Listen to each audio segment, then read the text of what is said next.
From United Nations Television, this is UN in Action.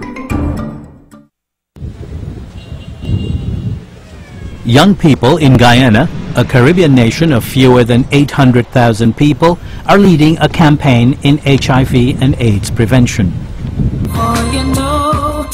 It's a question of life and death. AIDS is the primary cause of death among the young, 15 to 44-year-olds. HIV is a serious public health problem in Guyana. Young people must know what they need to do. Guyana's Minister of Health, Dr. Leslie Ramsamy. Young people are having sex. You may not want to believe that your child is doing it. Experts agree that reaching the young early is key in curbing the spread of HIV-related illnesses and AIDS. The trick is how to connect with them. The UN Population Fund, UNFPA, together with the government, launched an information campaign in barber shops and beauty salons around Georgetown, the capital city. It's a place where young people hang out and talk freely with their stylist about any and everything. It's also a chance for stylists to deliver AIDS prevention messages. UNFPA's Assistant Representative, Patrice Lafleur. We are aware that we can reach thousands of young people through these specific sites. And barbershops and hairdressing salons tend to be very friendly towards their clients, whether they are adults or whether they are young people. Barbers like Stephen and Richard are trained to answer simple HIV-related questions.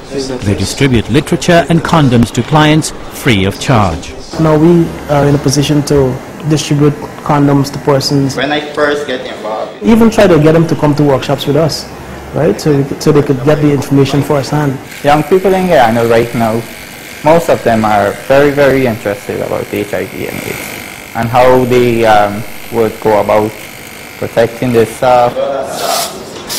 Understanding prevention methods has led Stephen to change the way he sanitizes equipment. Now he sterilizes his tools after using them. His efforts are paying off, bringing in new clients and boosting business. The campaign is also reaching the most vulnerable groups with life-saving information. People like Shalini, a young sex worker who recently found out she was HIV positive. She felt weak suddenly and became suspicious. She couldn't eat or drink anything. These symptoms persisted. Shalini decided to go to the hospital for an HIV antibody test. When I heard that, I couldn't do nothing more. When I heard that, I couldn't do anything. I cried and cried and cried. I asked the Father, I won't kill myself. I will do nothing. I will live with it. Just take my medication and eat the right food. Just take my medication and eat the right food. She came here, a voluntary counseling and testing site, VCT. The Guyanese government has set up 43 fixed VCT centers nationwide, offering free medication and counseling to people like Shalini. Today she's coming to pick up her medication, but she gets much more, says social worker Keith Seeley. So every person that receives a booklet will have 6 months payment inside. It is expected that they buy food stuff and nutritional things to keep them going. The program is helping to reduce infection rates in Guyana. According to official data, during the last 3 years, infection rates have fallen nearly 10% among sex workers. Among gay men, the decline is even more dramatic. Infections are down by 1/3. Isabella, a male sex worker, is taking steps to protect himself against HIV. I always use a condom, always. Without a condom, I'm not feeling comfortable. I gotta use the condom. The only way to make sure that the rate of infection continues to decrease is making information available to all social classes and age groups.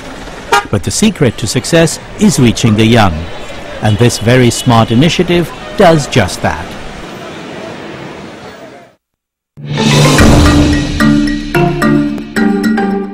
This report was prepared by Mary Ferreira for the United Nations.